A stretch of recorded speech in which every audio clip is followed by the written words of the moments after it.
Welcome back to Solo Play with Old School Essentials with Scudder for Mike. Guys, I am so excited about this episode. We have so many things to do. We're going to get straight into it, okay? Ruby May, sadly, and Augustus acquired 2 pieces of armor. Both of them were cursed. Ruby May is going to spend a week of downtime, starting today, actually, researching how to remove the curse from her armor. Someone in our hex will have the answers. We need to find out who. So let's open up the book to the rumors section. It says spend 1d4 times 10 gold pieces and make a reaction roll modified by charisma.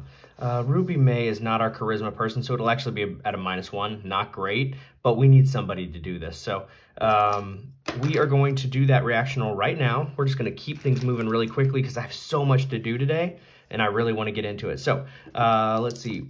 Reaction roll -1. 7 minus 1 is 6. We hear one rumor. It costs us 1d4 times 10 gold. So let's go ahead and roll that real quick. Ooh, costs us 40 gold. So 40 gold deducted from our dear friend Ruby May. She's at 418. Now, that takes 1 week to acquire the rumor. So we're going to need to pull up our calendar. We have our hex here, as you can see. Our calendar for November. Today is Monday, the 6th. So on Monday, the 13th, Ruby will hear her rumor. Ruby gets a rumor. She gets 1. Now, the rumor that she hears, we're going to have 2 people have the answer. Maybe 3. Let's roll a d3 and see how many people can help in the hex. Let's see, because maybe there's just like not an answer. So there'll be at least a minimum of 1 person who can help. Let's see. Okay, so there's only 1 person in the hex who can help, and that person is the Dread Overlord, who is a cleric, who, it's an anti-paladin actually, but they use the Chaos Knight stats. They have, I think they're a level 8 is what we decided. They will have a spell scroll for remove curse. I think that's the way we can do it. Let me check the anti-paladin by looking at the paladin page, actually, and see when they get their 3rd level spell slots. Actually, they might not get it. It might have to be somebody else. Let's see. I was thinking it was going to be them because, oh, what direction am I going? S, R, oh, okay, here we go. Third level, they don't get until 13th level. I think we have an 8th level Dread Overlord here. So actually, it's not going to be him. We can roll, is it going to be the Titan or the dragon in the delve? So evens, it's the Titan. Odd, it's the dragon. Okay, it's the Titan. Even, it's the Titan. So the Titan is willing to use spell scrolls and his advanced. There's actually 2 of them here. A couple, a man and a woman Titan. They have a citadel here, and they have the magic to remove curses. So, but to get them to remove the curse, we'll have to work something out with them to get them to agree to it. But that won't matter for at least a week, and then we'll have to travel all the way over there. The rumors, though, have told us far to the west, a Titan lies with the answers. Next up, now that is resolved. Put this away. We have a massive crew going on the adventure today. We want to wrap up level 1 of the dungeon. We want to try to wrap up the dungeon. So Ruby May is going to be in downtime until the 13th. We put that on the calendar. We're going to set her aside. Welcome back, Franklin, level 2 fighter, 10 hit points, +1 because he paid his taxes.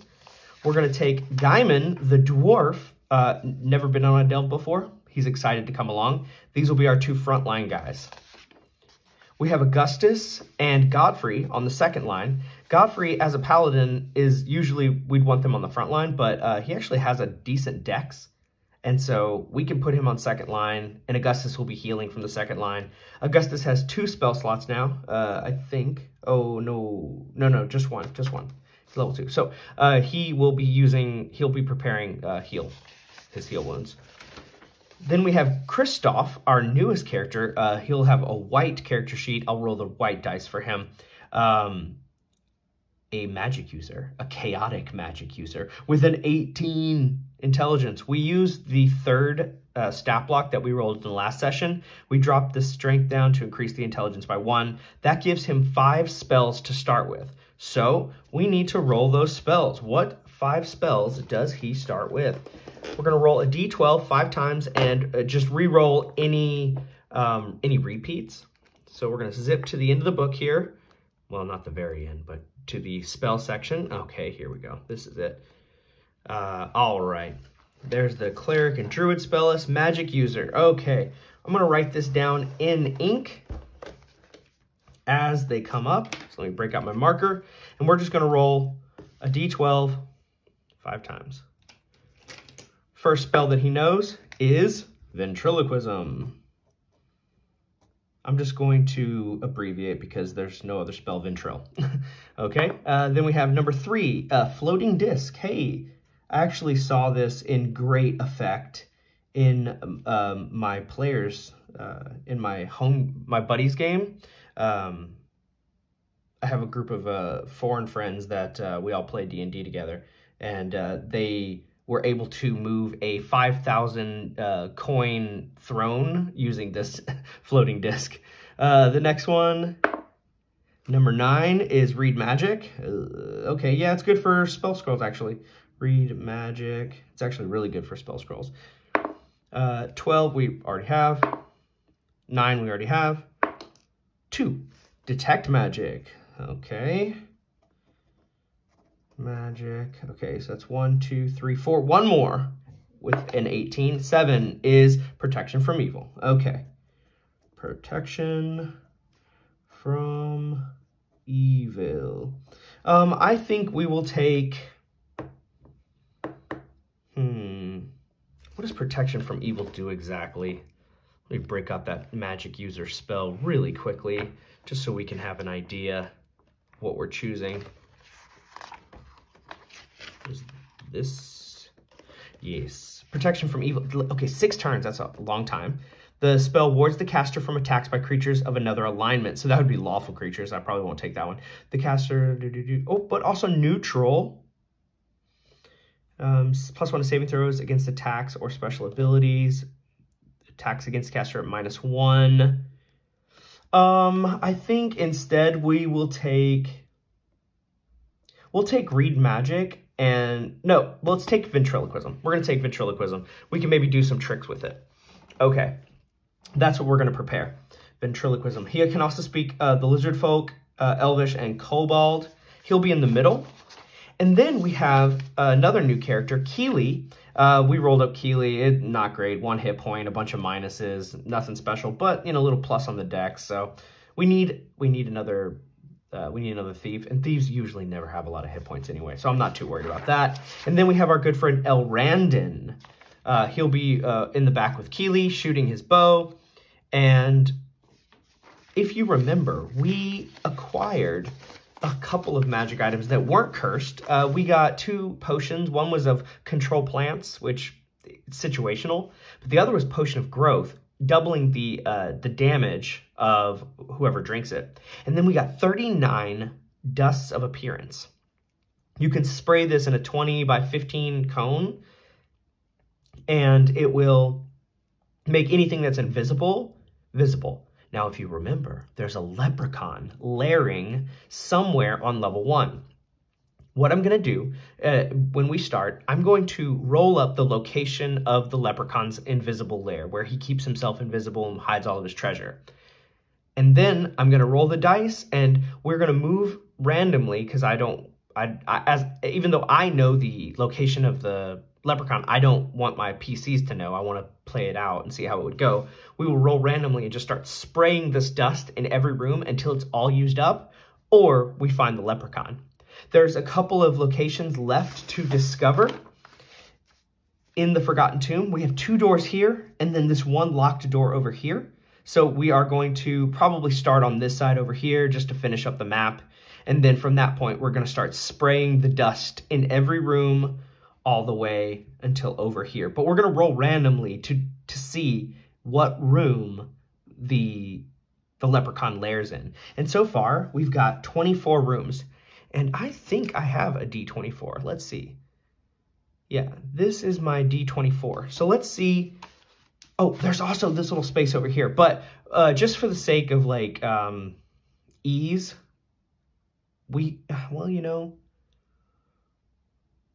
Yeah, let's just see if he's in one of these rooms. Room 19. He lairs in room 19. Let's see, that is over here. Ah, okay. Yeah, okay. Well, so we're going to block out this area. We're going to block out this area. We're going to also check this one area down here. We're going to hit up every single room that we can and just fill the dust until we find this guy. So let's get started because we want to adventure. We are excited about this and there's a lot to do. So we're going to roll randomly to see if anything is going to interrupt our business. 3, nothing is going to bother us on the way to the tomb. My team arrives and we're going to light up the torch. Let's get my torch tracker ready. Excellent, excellent. Let's put our dice back over here. All right. We are going to move. We could clear out this area first. It's the closest place, but this is so far away. I think it's better just to go there. So we're going to count out 30 squares, and that's how far we can go before we have to burn our torch. 1, 2, 3, 4, 5, 6, 7, 8, 9, 10, 11, 12, 13, 14, 15, 16, 17, 18, 19, 20, 21, 22, 23, 24, 25, 26, 27, 28, 29. We're going to say we burn 1 fraction of our torch as we get to that door. We're going to listen at the door. Now, our dwarf and our thief are really good at this. So we're going to have a success on a 1 or a 2. That was actually a 2, but it wasn't in the box. Okay, here we go. Okay, so they don't hear what's on the other side of the door. They don't know. They're going to open up the door and see what is on the other side of the door. Let's find out together. On the other side of the door. Let me make sure I'm in frame right now.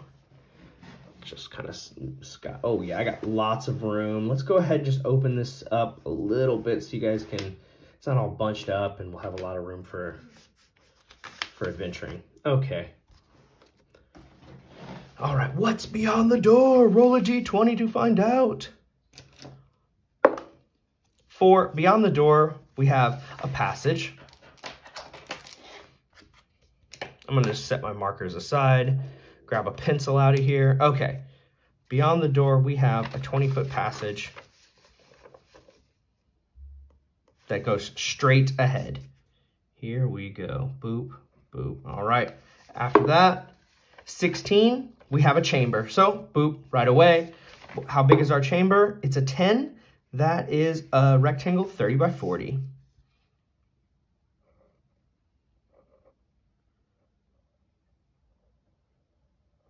Okay. Got a nice sized room. How many other exits are there? 17. There are 3. Okay, let's see where they say we are. The first one is going to be on the wall left of the entrance, and it will be a door that is open. Okay, so we can just put one right here. Got an open door. The next one is going to be also on the left of the entrance. It's another door. We can put one right here. Or it could be a corridor. It is a corridor. Sorry, it is a corridor. Let's switch that. Let's make this the corridor and this the door. It'll be easier to move from that. So we'll put a little door here that's open and then the corridor here. All right, that's 2 of the 3. And the third one is also, oh, this one's on the wall on the right. So there's really no room. So we're going to have to just nix that one. There's just nothing. There's not any room. It could just be like a small chamber. Let's see what kind of door it is. 7. It's locked. Okay. Yeah. All right. Sure. It could just be like a little small chamber. We'll give it one little boop. Okay. We'll have to use a little DMify it here because either there's one little tiny room or it's just the game stops right there. So either one is okay with me. Let's just say there's a locked door here. So we're going to see what's in this room. This is room. Wow, where do we leave off? 124. So this is 125. And we're going to roll the red and the black D6 as standard protocol. If I can find my black D6, okay. Got so much in my dice tray now. Starting to get a little clustered up. Oh, my book is bending. Oh no, I don't like that. All right, we have a trap and treasure. So what's cool is we have a thief who is able to see the treasure. Let's see if he can find the trap and if he can disarm it. We're gonna roll a D100 here. We'll say the purple is the tens place. Okay, he is gonna be unable to even locate the trap. So he's going to open it. What kind of trap are we talking about here? 6, it is a slide trap. So he opens up the treasure and slides down to the floor below. Let's see, sending him to a lower level. You know, it could be a deeper level than level 2. We don't have to assume that it is. How about this? Do you guys want to roll for it? Yeah, let's just roll for it. Let's see how far down he goes. Let's say we could just roll a D6 and then divide by 2. That feels like probably a pretty good distance. Anything past that, I think is probably too much. So yeah, we'll just say that. Okay, so he's going to go down 3 floors, and, you know, with the amount of speed, let's see if he can, like, save himself from taking any damage. We're going to save against petrification because there's a stone floor down there, and maybe our thief is already gone. Wow, just like that. Keely slides down. Let's see, there's a trap here. Oh, wait, we're over here. Sorry. Keely slides down trying to access the treasure and just drops for floor, and then smash. Cannot save versus petrification. It's going to take his one... Here, let me show you guys why he's going to die right now. Because he has 1 hit point. 1 measly little hit point. Again, so quick. Keely is dead. Bam. Ouch. Yeah, 1 hit point. So, yeah, he's going to take 1 point of bludgeoning damage and crush himself as he falls down several flights of stairs. Okay. Goodbye, Keely. You will be forgotten because you were barely noticed. Okay. And so the rest of the team is going to gather the treasure. Let's see what we have inside. There is a D6 of silver pieces. There are 200 silver pieces. Even says there's gold. There is gold. There is 30 gold pieces. Okay, and now we've got the small chance to be really happy with something cool, like a 5% chance if we roll a 1. No. We have a 2% chance. I will need the D100 for that. The purple will be the tens place. 2% chance for jewels. Oh, 5%. So close. 2% chance for magic item. 4%. Oh, that's so brutal. That's so brutal. Oh, gross. Okay. Ouch. All right, we're going to use, so we're going to use our bodies as positioning in this room to cover up half the floor where the leprechaun cannot hide. And then we're going to spray 1 use of our dust in that other space to basically cover the whole room. He's not where we're standing, and he's not in the invisible spot that we can't see. So this room 25 is checked off. We don't have a thief anymore, so we can smash down this door. And it will trigger a random encounter because it's so noisy. It's gonna it could potentially attract danger. No, nothing comes. Okay, and then it takes us 10 minutes to bash down the door, and we will have another random monster check in that 10 minutes. Nothing comes. What's on the other side? Anything in this little tiny locked room? 3 is a monster, and nothing else. So just something is waiting for us on the other side of this tiny locked door. What is it? What, oh, what could it be? We're gonna find out by rolling. Let's pull up our green tab here for random dungeon encounters. We're gonna roll a D4 and a D10. Where's a D4? Okay, here we go. 4 and 9. Zombies. That makes sense. They're just sitting in a tiny room that's locked. How long have they been in there? Nobody knows. There are 2 of them. They were like, maybe they were like making out in the closet. Somebody locked them, trapped them inside, and then they animated. Okay, so let's see. Are we surprised? Are they surprised? Let's find out. I have got too many erasers in here. All right. No, nobody's surprised. We open up the door. These dead things turn. Blah. Okay, and so zombies are just lethal. Like, they're not going to, like, be negotiated with. So let's see who goes first.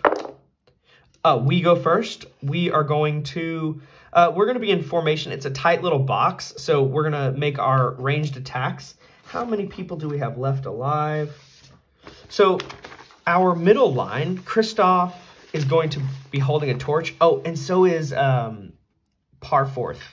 Parforth is also going to be holding a torch. He's going to be right next to Kristoff. Where is Kristoff? Did I not put him back in the group? Where is he? Oh, here he is. He's holding a torch, and so is Parforth. Parforth has a couple spears he's going to chuck. So we've got 1, 2, 3 ranged attacks being made right now. We're not going to be doing any... we're not going to be doing any spells. We're not declaring any spells here. So, Elrandon first. No. Then, ooh, that's a natural 20 for Godfrey. So that'll be 2d6 on the zombie. That's 9 damage on the zombie. That is enough to destroy him. Okay, and then we've got the...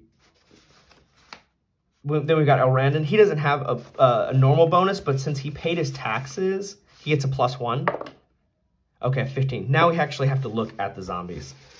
So, I know that 9 damage is more than enough to take them out.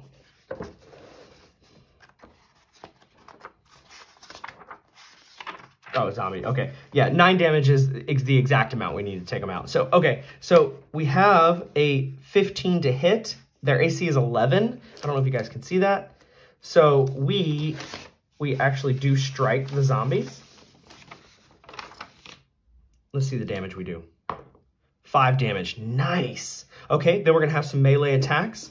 Let's go with Franklin first in blue. That is 12 plus Franklin's total of +3 because he paid his taxes. For a 15, that is a hit. And a d8 of damage. +4 damage. So on top of the damage that he already took, that is enough to kill this second zombie. It says they don't carry any treasure in their pockets or anything. I guess all of their clothes rotted away. But we will get 40 XP for killing those 2. So not too shabby, not too bad. And I will write that down. Okay, that room is going to be a dead end. So we are going to continue on the adventure and see what comes next. We could check behind this door. We can listen with, we no longer have our thief, but we still have Franklin and Guyman. So Guyman for this, well, he'll be green because I don't have any orange dice. Oh, Franklin hears. Guyman doesn't. So if there's something behind the door, Guyman's on, or Franklin's on it. All right, what is beyond the door? 8. Beyond the door, we have a 20-foot passage going straight. Let's see if it just dead ends. Boop, boop. And then the passage, 19, is a chamber. Okay, cool. So it just doesn't dead end. Right here, it's going to open up into a chamber going down. All right, or it could go up. Yeah. How big is the chamber? We got a natural 20. It's a trapezoid, roughly 40 by 60. Okay, so yeah, we are going to make it go down. It's going to go, see, like this. So that's 1, 2, 3, 4. Okay, then we can like bring it up a little bit to here. Bring it up to here, and then we'll just, actually, this should be more of a diagonal slant. Let's kind of go up like this, and then we'll just go flat across. All right, that is a weird looking chamber, and we'll need like some kind of opening here for the connection.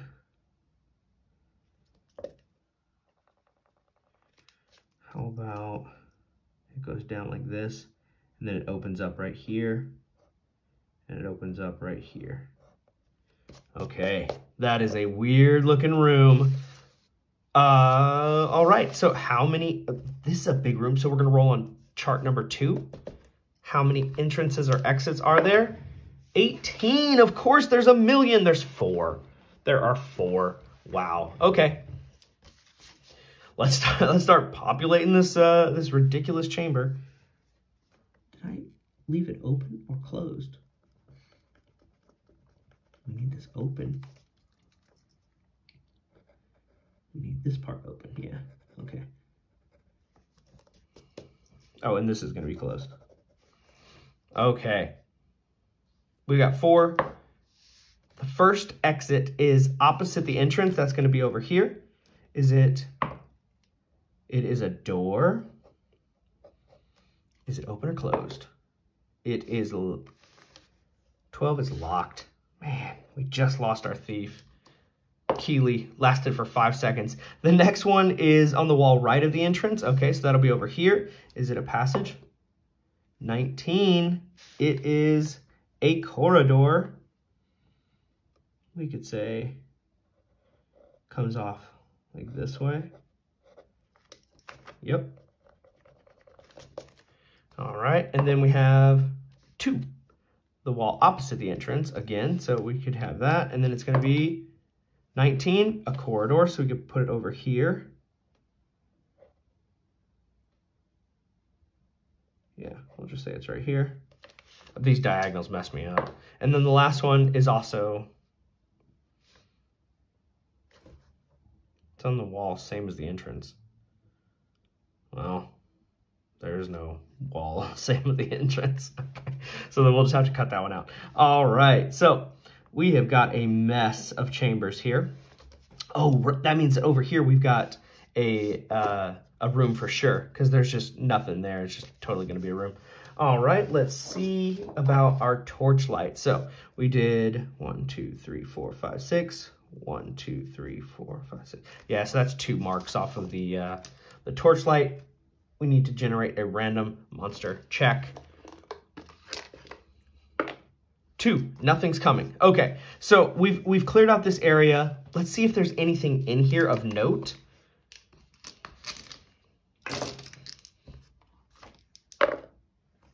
The room is empty, and there is no treasure.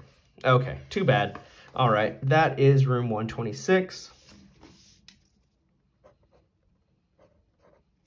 Let's see where this corridor leads. Rolling a d20. 4 is continue straight. There's a door on the left. Okay.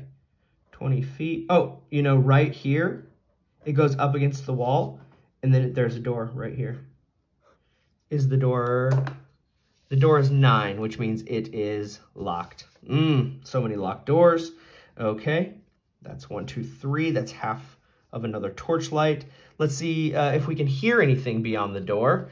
Franklin is blue. Guyman is red. Again, Franklin's like, I've been itching to get out of here. I'm ready to go. He hears if there's something behind the door. What is beyond the door? 2. A passage extending 10 feet, then a T intersection. Well, we can't have a T intersection because there's just the dead end. Just the dead end. The map ends. And you know what? We're going to say this door just kind of goes straight. Okay. And we come across this locked door. Okay. But we actually would have to bash it down. So let's go ahead and spend 10 minutes doing that. And also triggering a random monster check for the noise. There is nothing coming with the 4. Okay, then we get through the door. We see we mapped all the way around in a circle. We can just do some hatching right here to show that this is closed off. Okay, and so we don't need to bash down this door. We can just come back around over here and see what's down this corridor. The passage goes 15 to a chamber. All right, we've already hit the chamber. 3. It's a little 3x3, so we can just go boop and 1. A nice little square. All right, this is room 127. And let's see, how many exits are there? 1. There are 0 exits out of this room. It's a dead end, so we basically hit the end of this path. Let's see, what do we have? Monsters, treasure, anything? 3 is a monster with no treasure.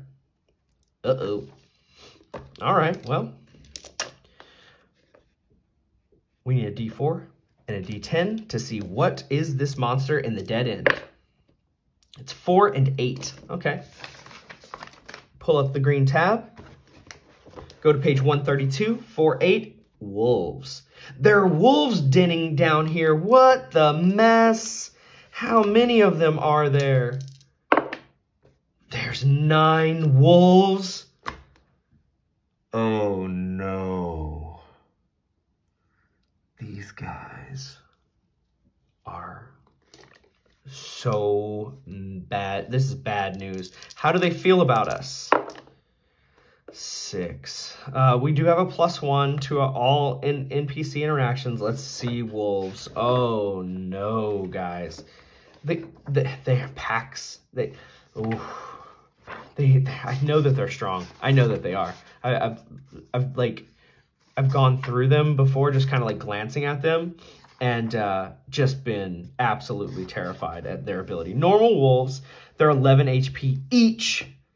They have a +2 to their attack. They do a D6 damage. So the little ones can be trained like war dogs, but they are difficult to train. Strength in numbers. Packs of 4 or more wolves have morale of 8. If the pack is reduced to less than 50%, then it's a bonus to the morale is lost. It will drop down to 6. Okay. So we rolled a 7 on the encounter to see like where they're at. Let's see, what is their head like? They're uncertain. They're confused. Okay, maybe we can scare them. You know, instead, we could throw them some food and back out of this room. Let's see, what is it that they want in their life? We have a D10 list here. It's probably really hard to see, but I can read it off to you, whatever we get. Let's see. 6, they're looking for information. Maybe they're seeking their maybe they lost some pups. Maybe something was stolen from them, and they're kind of like searching around the lost tomb for it. But since I don't have my druid with me, I can't speak with animals. I don't have that spell of animal friendship. We are just going to toss them some food and back out. Let's see if this works. 2. No, they immediately attack us. We throw the food and it's on. They're like, how dare you offer us something to eat? Okay. Maybe they mistake us for their whatever stole their pups or something. This is bad. Like, we're in a lot of trouble here. Let me see what my options are. Do I have anything outside of just straight up war? We took ventriloquism. Maybe that spell could help us. Enchantment, anti-charm. No, none of that's going to help. All right, well, I guess we're just doing battle with these mean-ass wolves. They have an AC of 12. Well, all right, well, let's see who goes first.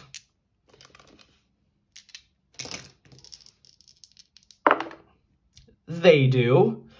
We are at the bottleneck here. So we are right here when we bumped into them. So we can just hold the line right here and protect the back line. So all attacks are going to go against Franklin or Guyman. Evens, the attacks are against Franklin. Odds, the attacks are against Guyman. The problem is with their 9 wolves, they can't get many in either. So we're going to let them have 3 attacks, and we're going to be blocking the wall with 2 of our guys.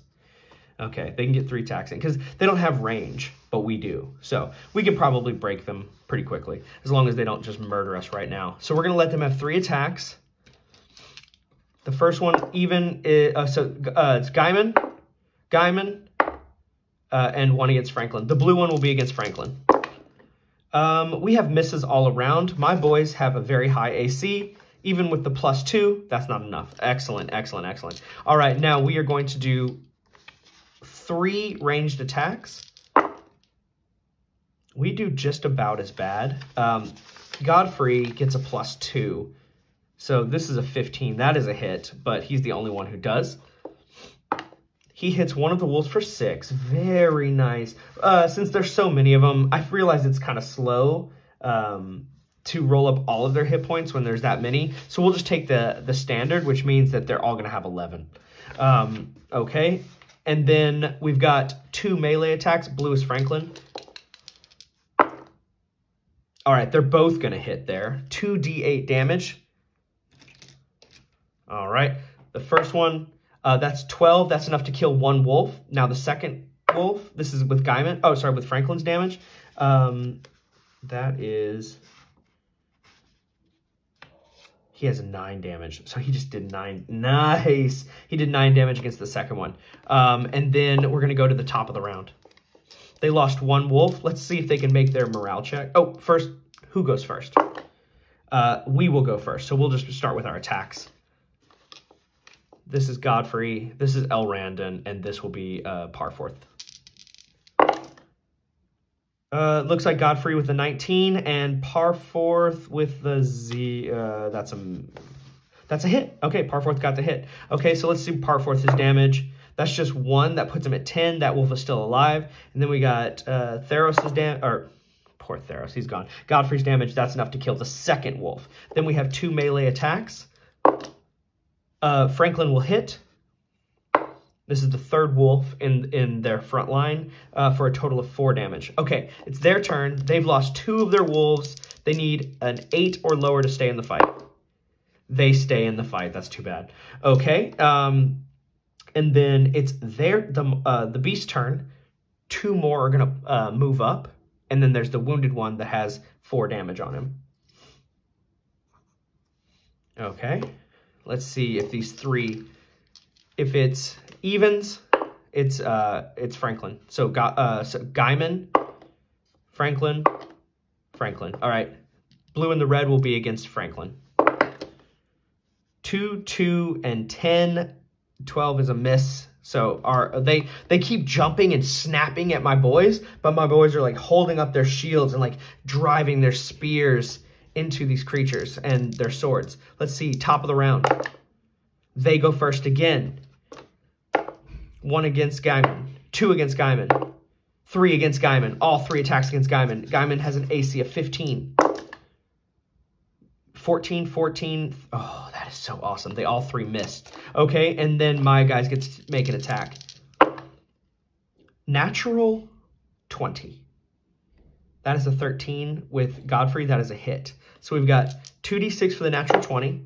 That's 6 on top of the 4. That's 10 on one guy. And then we have 5. That's enough to kill the 3rd. The 3rd wolf is dead. When we can get them down to 6 wolves, there was a total of 9, right? How many did we say there were? There was 9, right?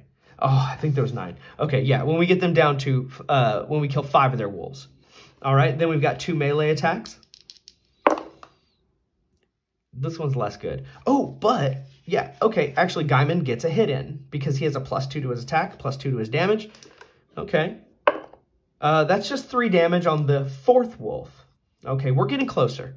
All right. Top of the round. Ugh, they go first again, but we've been okay. They haven't hurt us yet. But, I mean, the numbers aren't, they're going to eventually add up. Franklin is even. Yeah, Franklin, Franklin, Franklin. All 3 of these are against Franklin. We have a 14. The others are miss. Everything's a miss. Okay, and then our guys are going to take their turn. 3 ranged attacks in the back. Not great, but Theros does hit with a 6 damage on top of the 3. That's 9 damage. That's not enough to kill the 4th one. And then we've got 2 melee attacks. One of them will hit. That's enough with the 4 damage. On the 9, that's 13 damage. That's enough to kill the 4th one. But we need to kill 1 more before they have to check their morale at 6. So let's see who goes first. It's a tie. We roll again. Tie. We go again. They go first. Oh, man. All right. Evens is, okay, this one is against Gaiman. This one's against Franklin. 1 against Gaiman. Okay, so this blue one will be against Franklin. 3 attacks coming in. Oh, no. We've got a definite hit against Gaiman and a definite hit against Franklin. Okay, so how much is the damage? Is it just a D6? Yeah, it's just a D6. So Gaiman could die here. He only has 6 hit points. Gaiman's damage. 4. Franklin's damage. 1. Okay, so Gaiman is at 2 hit points. Franklin is at 9. All right, we need to finish them off now. All right, we have 3 ranged attacks. 1 of them will hit. Oh, no, par 4th has a miss. Yeah, okay, so let me make sure that... Let me just double check Randon. Yeah, he has a +0, so just a +1 on him. No. Okay, so just 1 hit for 6 damage, though. Hey-yo. Okay, and then we've got our 2 melee attacks. Oh, we have a natural 20. That's 7. That's a total of 7, 8, 9 damage. Yeah, that plus the 6 is enough to destroy another wolf. Now they make the morale check at 6, and it is the top of the round. So let's see if they can stay in the fight. They stay in the fight. There are 4 of them left. Ugh, all right. Who goes first? We do. All right, we're going to send 3 arrows. Did they get their turn? Yeah, they went first. Okay, here we go. 3 arrows. We have 1 hit for a total of 4 damage. We're going to bang this fight out real quick. Then we have 2 melee attacks. Oh, yes. 1 is a crit for 1, 8 damage, plus Gaiman's 2. So that's 10 damage on the one that already had 4. That one's dead. And then we have another hit from our good friend, 7, 9 damage from Franklin. Franklin is raring to go. He is so excited about this. All right, and now they get to make their... How many do they have left? 1, 2, 3, 4, 5, 6. 6 are dead, so they have 3 left. The final 3. Let's see. Evens is Franklin. Franklin. Franklin. 1 against Gaiman. So the blue one will be against Gaiman. That is a hit against Gaiman, a hit against Franklin, a hit against Franklin. All 3 hit in the last second. Oh, that's really, really, really crappy. This is the damage against Gaiman. Oh, it's 2. It's just 2. Is Gaiman still alive? Nope, that's it. Gaiman only had 2 hit points. Goodbye, Gaiman. You won't be remembered because you barely existed. Now's the this is the heartbreaker right here. 2d6. This could go over 9 easily and kill our friend Franklin. there it is. Franklin's dead. Franklin. The odds were just not with us. We kept pushing them, trying to knock them back, trying to save the day. Nothing was working. They kept making the morale check. So sorry, Franklin. You tried your best. It is turning into a bloodbath. We are getting destroyed now. It went from manageable to completely out of the realm of possibility. We're going to have Godfrey pull out his sword and Augustus pull out his mace and drop his shield. He'll go down to 15 AC. And we have to go to war like that now. All right, it's our turn. We have Kristoff is gonna, I guess we're gonna have Kristoff join the ranged attacks. Yeah, so he'll be throwing a dagger at a -1. So first let's roll for him at a -1. That's a miss. Okay, and then we've got our other two guys, Parforth, and this will be Elrandon. Yikes. We're in a lot of trouble. Now we're going to have our melee attacks. We have Godfrey. Oh, this is really bad. Godfrey and Augustus. Oh my gosh, I can't believe it. We're going to full party wipe against these wolves. Okay. Oh, sorry, Godfrey does not have 6 hit points. He has 7. He has not taken any damage. I forgot to remove that from the last time we played. Okay, we're going to go to the top of the round. Of course, they're going to go. This is really, really bad news for us. Evens, they go for Godfrey. Nope.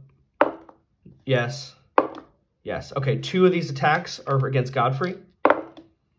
Miss, miss. Now we have 1 against Augustus with an AC of 15.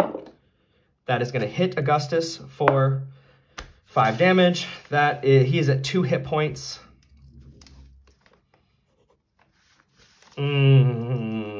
All right, now it's my guy's turn. We're going to have 3 ranged attacks. One of them is going to be at a -1. We'll roll that now. It's a miss.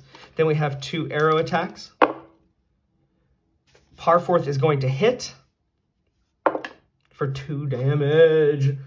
Okay, but that is enough to kill that one. So we have 2 left, right? Let's see, 1, 2. Yeah, we have 2 left. Okay, 2 melee attacks.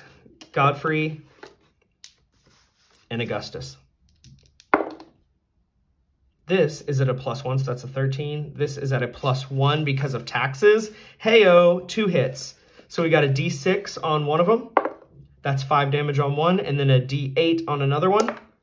That is 4 damage. 5 and 4 is 9 damage. He's still standing. Okay, and then that will be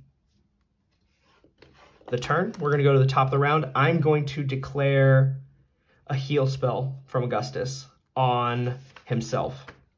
Okay, let's see. Of course, they're going to go first. Evens, it's going to go to Augustus. Evens is Godfrey. Godfrey. Augustus. Godfrey. Okay. We have 2 attacks on Godfrey. They both miss. We have 1 attack on Augustus, AC 15. It is a miss. Okay. Oh, there was only 2 attacks. Sorry, there's only 2 attacks, so I'm glad they all missed there. All right, now it's my guy's turn. We have 3 ranged. One of them is at a -1. It is a hit. That is a D4 for 2 damage.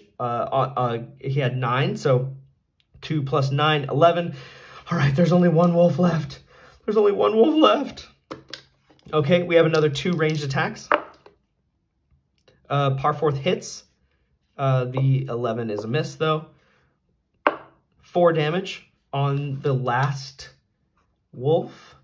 And then we have we have Augustus is going to heal, 6 + 1. Oh, that is so sad. Okay, so he's going to heal for 2. He's going to go up to 4. And then we've got Godfrey at a +1. That is a 6. That's a miss. All right. It is so close. It's so close. All right, top of the round. Hey, we get to go first. Yes. Range attack -1. That is a 12. That is a hit. We've got, oh, got to roll it on the table. 4 damage. Okay. That's 8 damage on that guy. And then we've got 2 normal ranged attacks. They both hit. And we have beat the wolves. Oh my goodness. And they don't even have treasure. They don't even have treasure. But they are 25 XP each, so that's okay. All right, we hit a dead end here. We have 1, 2, 3, 4, and then 5 with Parforth still alive. We're going to use his Lay on Hands ability on Augustus to get Augustus up to 6.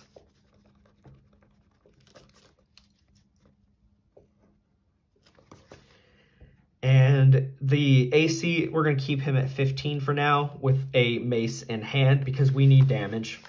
We're not gonna leave just yet. That was a brutal combat. That is what Basic is all about. Just, if the dice aren't with you, they're not with you. But we are going to double back now. Oh, after the combat, uh-oh. The torch burns out. We have to rest and no random encounter.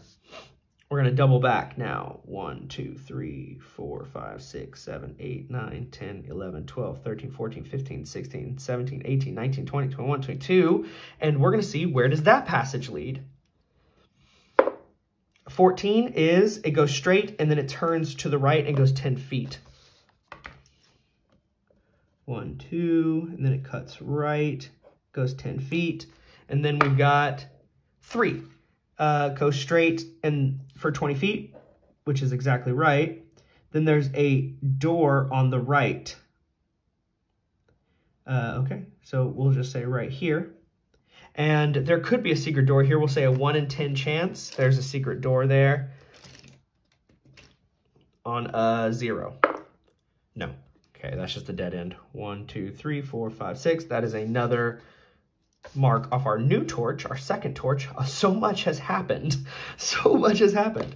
All right, we're going to make a listen check at the door. Everyone is dead, so we're just going to have our 2 frontline guys with a 1 would be a success.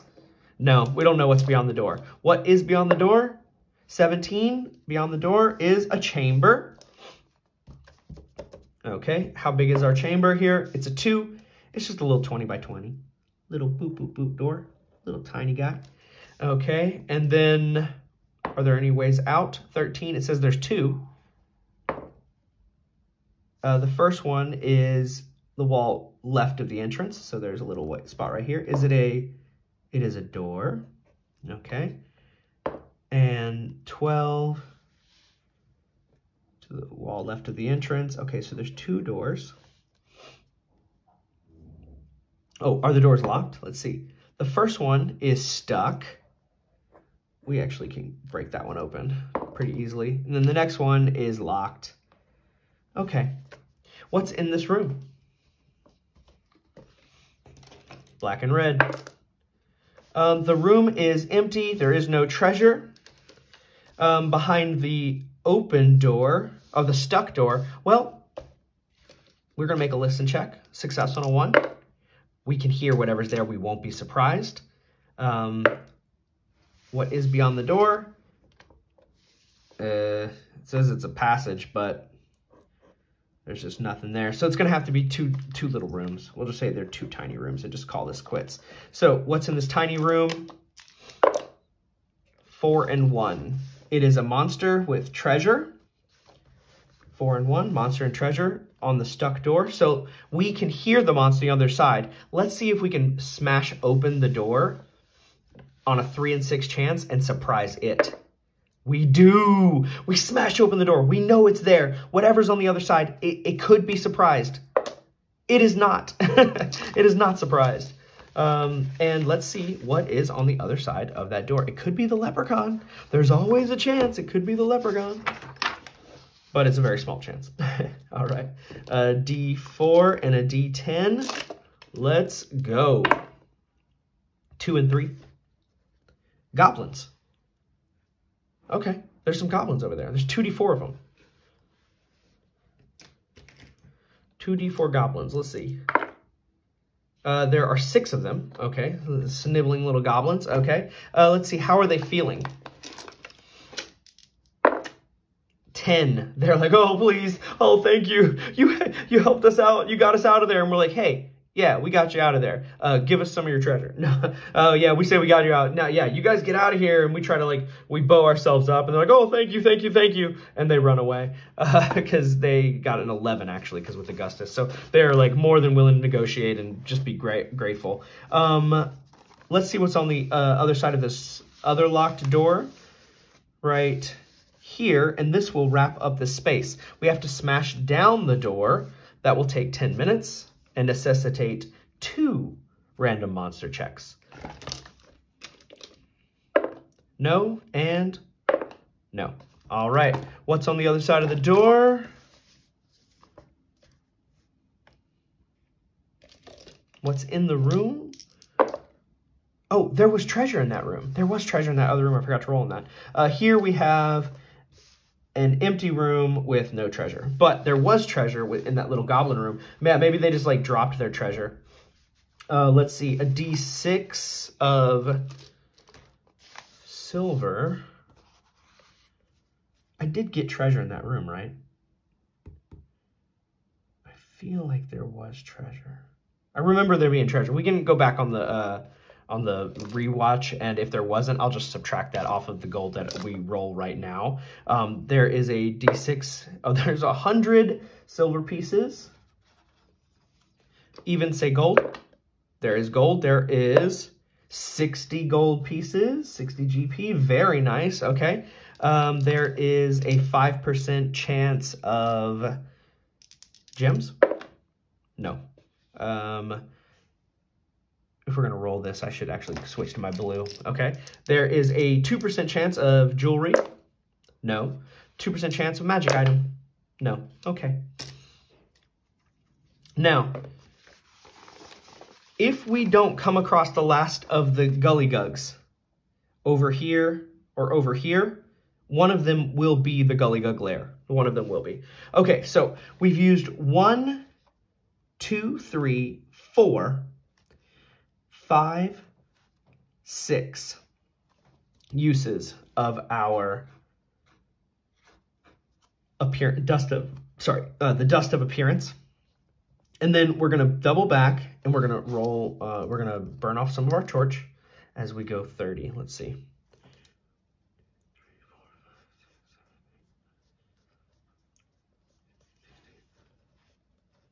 Okay, we're going to come up here. All right, that's another mark on the torch, and we are going to roll a random monster check. Roll a D6 on a 1. No. Okay. 1, 2, 3, 4, 5. Oh, 6, 7, 8, 9, 10, 11. Okay, we'll use 2 in this room. Okay, come up here. We'll use 2 in this room and 1 in this room. So that's, yeah, okay, we've already used 10 of them. We haven't found the little goblin yet, or the little leprechaun yet. So we're going to come back around to, we're not going down the stairs yet. We will come back down and around. Another torch burn. And then we decided it was room 19 over here, but we're gonna do this the systematic way. So we're gonna come over here and use 1, 2, 3, 4, 5, 6, 7, 8, and then we're gonna have. We can just do 1, 2, 3, 4 total torches just to round up. That's gonna be 2 random monster checks. Oh, we have a random monster, and we've used 8 more of our dusts. We have already used 18 dust in total. We're going to roll 2d6 and see what is available. It's either the gullygugs or the leprechaun. Let's say the leprechaun's only going to be like a 3 or less, because we've basically mapped this whole place and we're down to the wire now. There's only just like a little bit of room left. So the leprechauns will be on a 3 or less, gullygugs, everything else. Yeah, so it's a 5. It's the gullygugs. It's the last of the gullygugs, and we are in, let's see, we'll say that we're in this long tunnel here. And the gullygugs, now we need to look at this because this is actually really important. The gullygugs they're with their leader. Now, this guy is no laughing matter, okay? He is mean. Check him out. So they have their surprise on a 1 and 3. We might actually be surprised here. Let's see if they're surprised. We're surprised. They're not. That's bad news. That means they're going to get their jump attack with a +1 to the attack. And then they do double damage if they hit. This is really bad. But their gullygug leader, their chief, actually, let's see. Yeah. How many does it take for a chief to be present? I think there's going to be 1 chief and then 3 regular gullygugs. The chief has a bonus of +2 to his damage rolls, okay?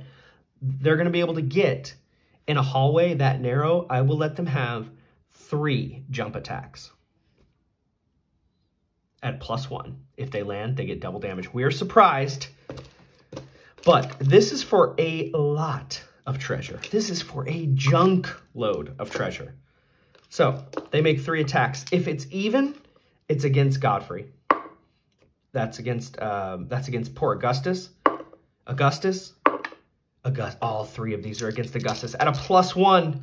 And gullygugs have a natural +0. So it's just a +1. So on a 15, they hit. Natural 20. One of them hits. They will do double damage. Goodbye, Augustus. You were a good friend. Augustus. You were so cool with your... oh, you know, that's the last of the original team. With Augustus gone, that's the last of the original team. Slaughtered by the frogmen.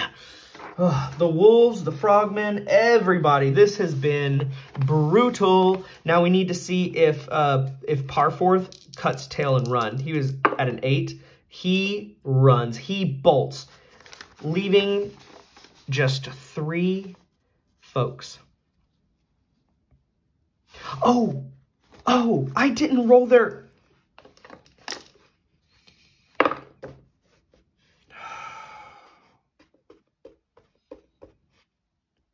They're friendly. I rushed that. We're going to rewind. You have to roll. This game does not dictate. You do not dictate the outcome. The dice dictate the outcome. I have an 11 on their reaction roll. They are super friendly. We did not go to combat. All of these gullygugs, they were not there for the fights that we've done in the past. They have no idea who did those fights. So let's rewind. Sorry, guys. I know that's kind of unsatisfying, but we need to let the dice tell the story. I forgot to do their reaction roll. We were surprised. They see us. On an 11, let's look at what an 11 is. On 11, they do not attack. It says no attack. They either leave or they offer something.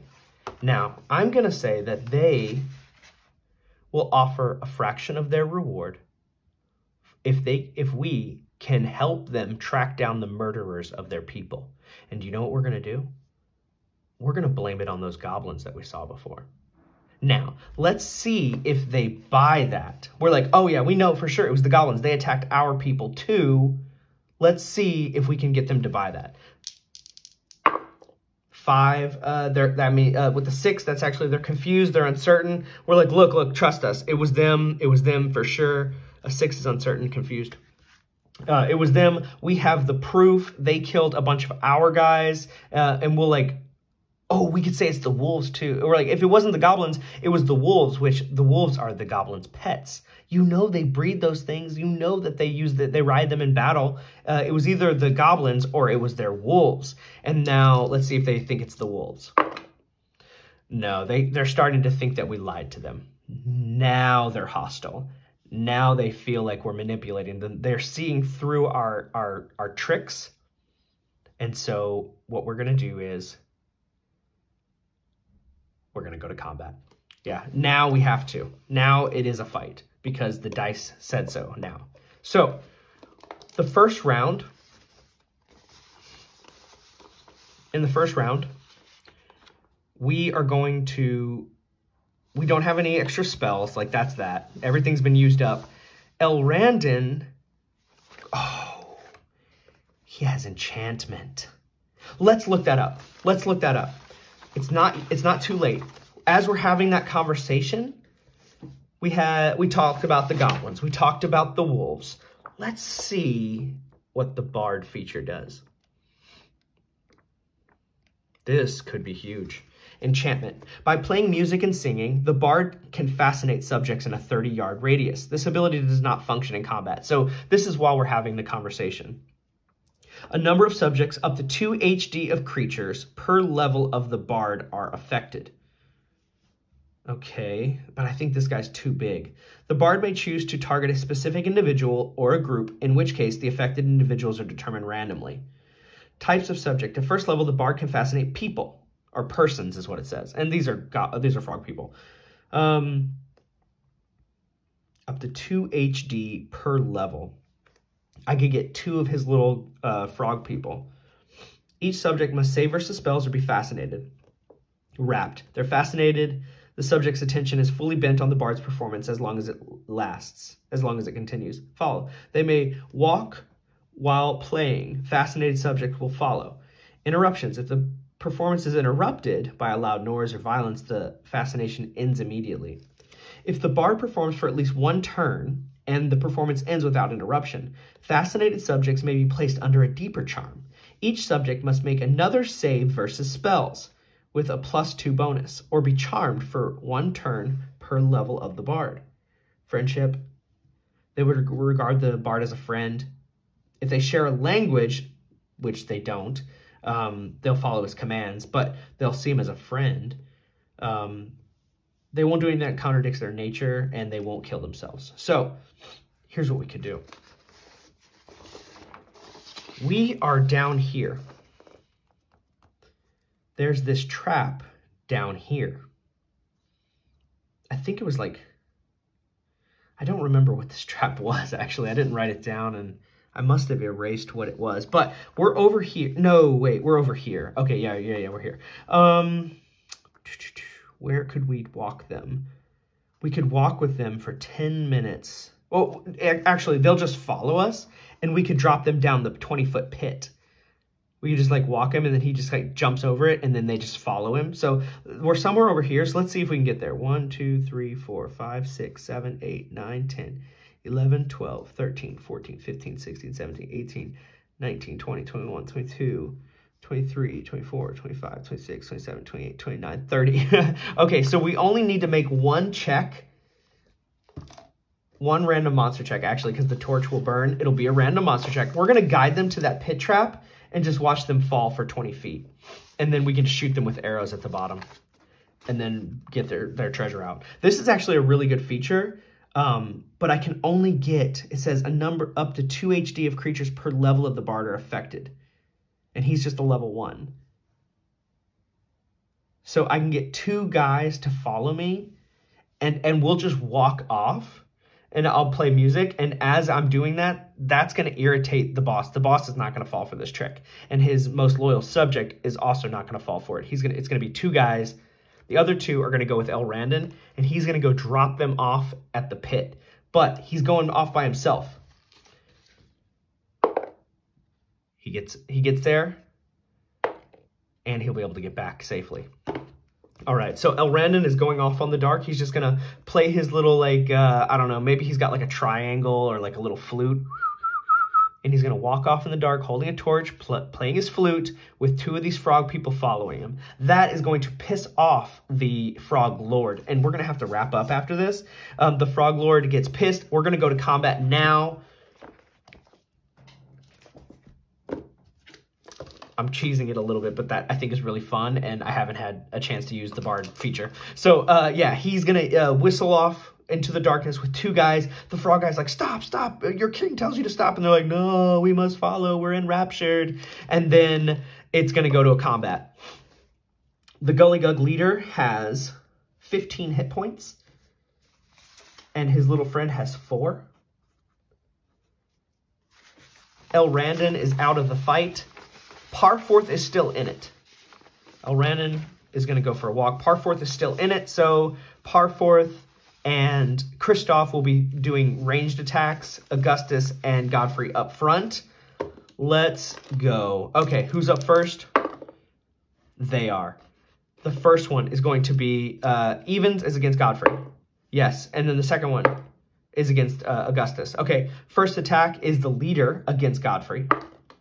19 is a hit. Oh, no. Oh, no, he could one-shot Godfrey with his +2 to damage. He does a D6 +2. He only does 3 damage against Godfrey. Godfrey's still up with 4. Oh, no. Oh, no. Okay, and then the second attack against Augustus. Miss. Okay, now we've got 2 attacks, 1 at range. This one is going to be at a -1. That is a 10 against the Gullygug, is a miss. Then we've got the normal ranged attack. That is a hit. This is against the weak Gullygug. 2. Okay, and then we've got a melee attack, 2 melee attacks. Godfrey and Augustus. They are both going to hit. They're both going to hit. Now, they're up on top of the leader. They're going to just hit the leader. Okay, so we've got a D8 of damage +1. That's 6 on the leader.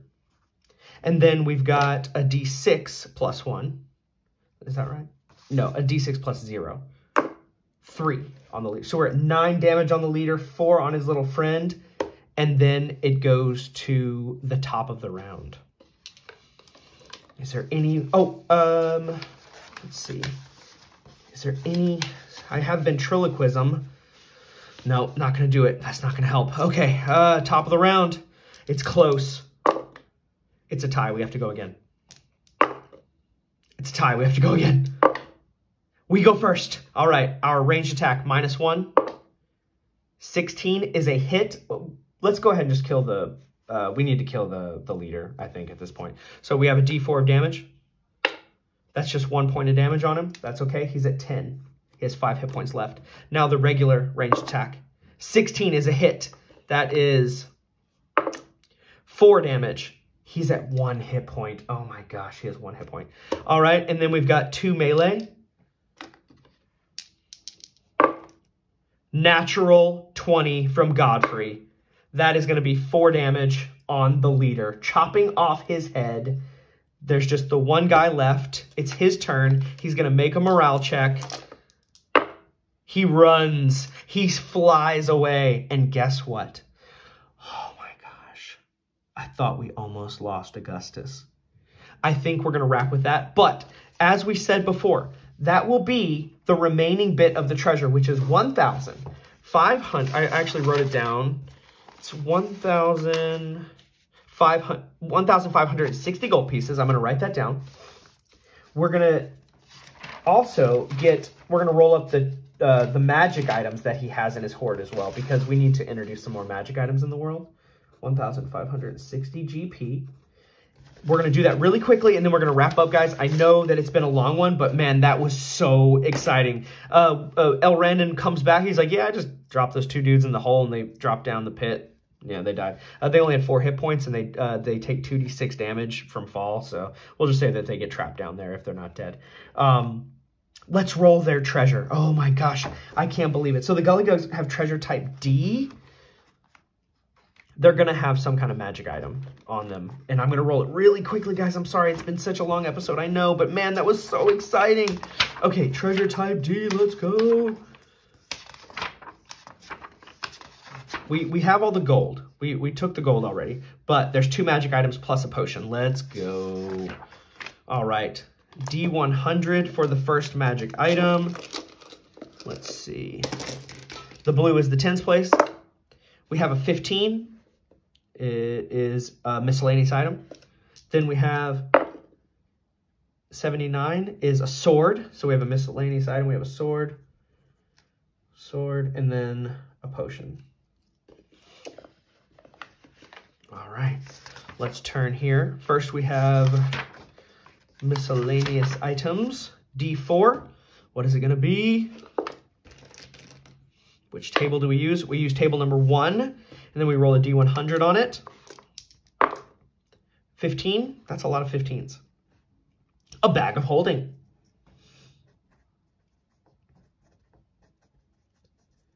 Bag of holding. That's the first one I've seen actually is of all the times I've rolled.